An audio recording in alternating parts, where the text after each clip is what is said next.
بسم اللہ الرحمن الرحیم۔ کاروبار میں برکت کے لیے وظیفہ۔ یا باسطو یا رازقو، یا باسطو یا رازقو، اے کشیدہ کرنے والے، اے رزق دینے والے۔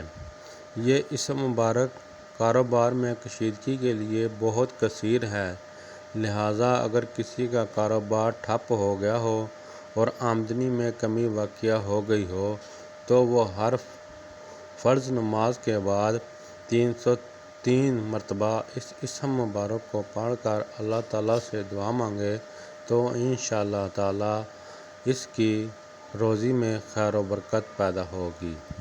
پلیز ویڈیو اچھی لگی ہو تو چینل سبسکرائب کریں اور اس ویڈیو کو صدقہ جاریہ سمجھ کر آگے شیئر کریں۔ اللہ آپ سب کا حامی و ناصر۔